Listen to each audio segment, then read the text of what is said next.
Hello students, how are you all? I hope you all are good. This is the chemistry education. I am Anita Singh and today I will discuss chapter number 1, part number 2 and our topic is chemical equations. बच्चों कल या part 1 में जो हमने बात की है that is the activity number 1.1, 1.2 and 1.3 chemical reactions and equations chapter का क्लास 10th में केमिस्ट्री पार्ट को डिस्कस कर रहे हैं. This is the part 2 and chemical equations को आज हम समझेंगे. ओके, तो what is written here? Activity 1.1 can be described as when a magnesium ribbon is burned to oxygen it gets converted to magnesium oxide.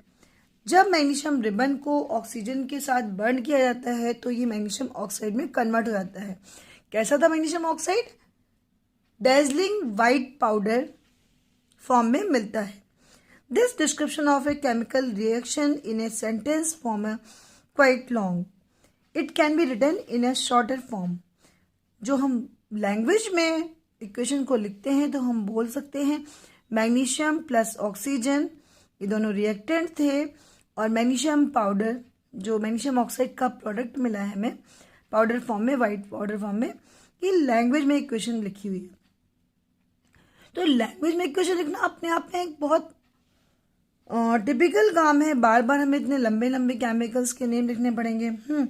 इसलिए क्या करते हैं, इनके सिंबल फॉर्म में इनको यूज कर लेते हैं. तो it can be written in a shorter form. इनको छोटे फॉर्म में लिखा जा सकता है. The simplest way to do this is to write it in the form of the word equation. ठीक, तो जो सेंटेंस को हमने शॉर्ट फॉर्म में चेंज किया वर्ड इक्वेशन में हमने इस टाइप से लिख दिया. The substance that undergo chemical reaction in the reaction 1.1 magnesium and oxygen are the reactants. The new substance is magnesium oxide formed during the reaction as product. A word equation shows change of reactant to product through an arrow placed between them. इस word equation को हमने separation कहाँ दिया है? एक arrow से दिया है. arrow के जहाँ tail side होती है वहाँ reactant है और arrow का जो head है that will show product. The reactants are written on the left hand side. reactant को हम left hand side में लिखते हैं with the plus sign between them. और उनके जितने भी reactant होंगे उनके साथ जो साइन लगेगा वो क्या लगेगा? प्लस साइन है. Similarly, products are written on the right hand side. Product को हम कहाँ लिखते हैं? राइट हैंड साइड पे लिखते हैं with plus sign between them. अगर प्रोडक्ट ज़्यादा बनेंगे तो उनके भी साथ में प्लस साइन लगाएंगे. The arrow head points towards the product. Arrow का हेड जो होता है वो प्रोडक्ट की रिप्रेजेंट करता है and shows the direction of the reaction. और रिएक्शन की डायरेक्शन को शो करता है. मतलब हम यहाँ पे कह सकते हैं कि रिएक्शन में किसी बीकर में मान लिया या कहीं पर भी आप जिसमें रिएक्शन करा रहे हैं मैग्नीशियम ऑक्सीजन खत्म हो रहा है और मैग्नीशियम ऑक्साइड बन रहा है तो रिएक्शन की जो डायरेक्शन है वो फॉरवर्ड डायरेक्शन मतलब आगे की तरफ जा रही है. Okay, now writing a chemical equation. Is there any other shorter way for representing chemical equation? क्या कोई और मेथड भी है जिससे हम वर्ड इक्वेशन को छोटा फॉर्म में चेंज कर सकते हैं? हाँ बिल्कुल है. सिंबॉलिक फॉर्म में इनको यूज करते हैं. तो एक chemical equation represents a chemical reaction. Chemical equation ही एक केमिकल रिएक्शन को रिप्रेजेंट करती है. If you recall formula of magnesium, अगर आपको मैग्नीशियम का फार्मूला पता है, ऑक्सीजन का फार्मूला पता है, मैग्नीशियम ऑक्साइड का फार्मूला पता है, तो वर्ड इक्वेशन को हम इस फॉर्म में भी लिख सकते हैं. Mg plus O2 MgO. Count the and compare the number of atoms each element on LHS and RHS of the arrow. Arrow के दोनों साइड में, टेल साइड में भी और हेड साइड में भी इनके नंबर ऑफ एटम्स को काउंट कर लेते हैं. जैसे Mg यहाँ पे कितना है? 1 है और इस साइड में कितना है? 1 है. O2 कितना है? 2 है और यहाँ पे O कितना है? 1 है. मतलब ऑक्सीजन के जो एटम्स हैं नंबर ऑफ एटम्स को काउंट करेंगे तो इस साइड में 2 है, इस साइड में कितने हैं? 1 है. तो जो नंबर ऑफ एटम्स जो बोथ साइड होने चाहिए LHS और RHS में वो हमेशा इक्वल होने चाहिए. केमिकल इक्वेशन जो रिप्रेजेंट करती है, अगर उनके एटम बैलेंस नहीं है तो वो हम बोल सकते हैं कि that is not a complete equation. LHS और आरएचएस के एटम्स के नंबर बराबर होने चाहिए, क्योंकि हर equation law of conservation of mass को फॉलो करती है। जब law of conservation of mass को फॉलो करती है तो इस वजह से जो एलएचएस और आरएचएस में एटम्स होते हैं उनको इक्वल होना चाहिए। अभी इस इक्वेशन को आप क्या बोलोगे, क्योंकि ऑक्सीजन के एटम दोनों साइड में बराबर नहीं है तो this is the unbalanced equation. मतलब इक्वेशन लिखी तो है बट वो बैलेंस नहीं है। क्यों नहीं है बैलेंस?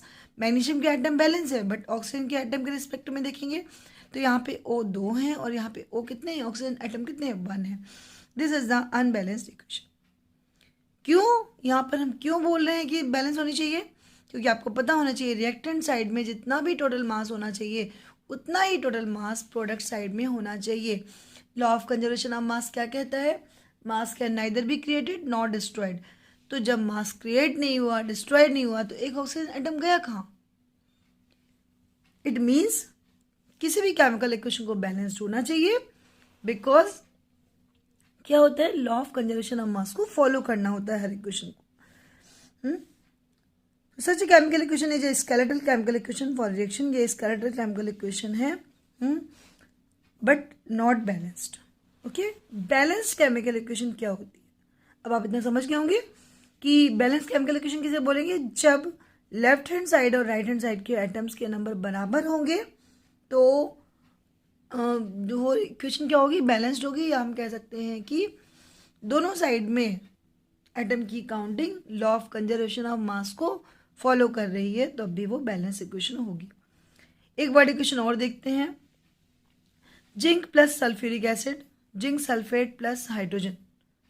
इस वर्ड इक्वेशन को जब हम सिंबॉलिक फॉर्म में लिखेंगे तो Zn प्लस H2SO4 क्या बन रहा है? ZnSO4 plus H2।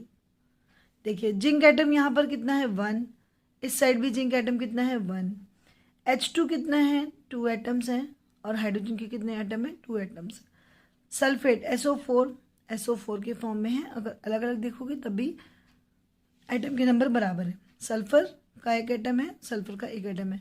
ऑक्सीजन के 4 एटम है, ऑक्सीजन के 4 एटम है। Hence this equation is the balanced chemical equation. ये कैसी इक्वेशन होगी? बैलेंस्ड केमिकल इक्वेशन होगी। ये equation law of conservation of mass को फॉलो कर रही है। यस, बिल्कुल फॉलो कर रही है।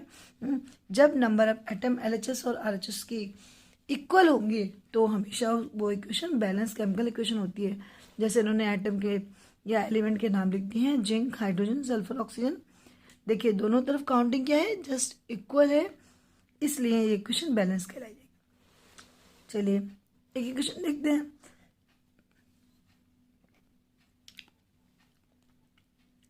जैसे कि इक्वेशन ये दे रखी है, Fe plus H2O, product form होगा Fe3O4 प्लस H2। तो यहाँ पर आयन के एटम कितने हैं? 1 है, बट यहाँ पे इस साइड कितने हो रहे हैं? 3। ऐसे H2, तो H2 यहाँ पे हाइड्रोजन के एटम बराबर हो गए। Oxygen is how much? 1, but in the product oxygen will be 4। Okay, then what is this type of equation? This is the unbalanced equation. तो इसको अगर बैलेंस करना है तो देखिए Fe3 है तो यहाँ पे हम 3Fe कर सकते हैं। ऑक्सीजन 4 है, यहाँ पे हम 4H2O लिखा सकते हैं और क्या हो जाएगा? Fe3O4। बट हाइड्रोजन कितने हो गए यहाँ पे? 4 2 जा 8, तो यानी कि हमें यहाँ पे 4H2 पुट करना पड़ेगा। 4H2 पुट कर देंगे। This equation is the balance chemical equation for original equation या अनबैलेंस्ड इक्वेशन के लिए। जो बैलेंस इक्वेशन है वो इस टाइप की बनेगी। इसमें आयरन के 3 एटम होंगे, वाटर मॉलिक्यूल्स होंगे 4, product is Fe3O4 and hydrogen will be 4H2। Understood? ठीक है, बैलेंसिंग मैं आपको बताऊंगी नेक्स्ट पार्ट में। तो इस इक्वेशन को जनरली हम इस तरह से बैलेंस करते हैं। Now we will see the questions of chapter number 1 NCERT index question है. Why should a magnesium ribbon be clean before burning in air. Magnesium ribbon की क्लीनिंग क्यों ज़रूरी है जब एयर में बर्न करने से पहले. तो मैग्नीशियम रिबन की क्लीनिंग इसलिए ज़रूरी है क्योंकि मैग्नीशियम का क्या होता है, रिएक्शन हो जाता है CO2 से एटमॉस्फेयर की, तो MgCO3 की कोटिंग बन जाती है.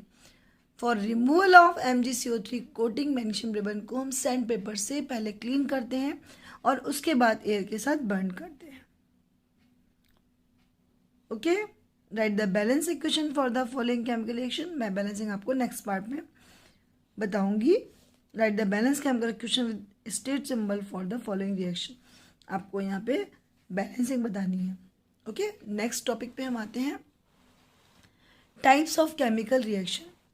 जो केमिकल रिएक्शन बहुत सारी आपके आसपास डेली लाइफ में या आप देखते सुनते हो, बहुत सारे केमिकल्स के नेम जानते हो, कहीं ना कहीं से कोई ना कोई रिएक्शन होती रहती है. तो उनको कैटेगराइज कर दिया गया है टाइप्स ऑफ केमिकल रिएक्शंस में. जैसे आपके पास डिफरेंट टाइप की केमिकल रिएक्शन है. First one is combination reaction. पहली रिएक्शन कैसी है, combination reaction. Number 2 is decomposition reaction. Second one क्या है, decomposition reaction. Third one is the displacement reaction. Third one क्या है, displacement reaction. And last is the double displacement reaction. तो chemical reaction के mainly 4 types होते हैं. First one combination, number 2 decomposition, number 3 displacement reaction and number 4 is double displacement reaction. इनको हम equation balancing के बाद 1 बाय 1 करके समझेंगे और एक अलग कैटेगरी की रिएक्शन को बोलते हैं जिसको हम बोलते हैं oxidation and reduction reaction. This is also chemical reaction की टाइप्स होती है oxidation and reduction reactions. Okay, इनको 1 बाय 1 करके नेक्स्ट पार्ट में करेंगे. पहले पार्ट नंबर 3 में रिएक्शन बैलेंसिंग करेंगे.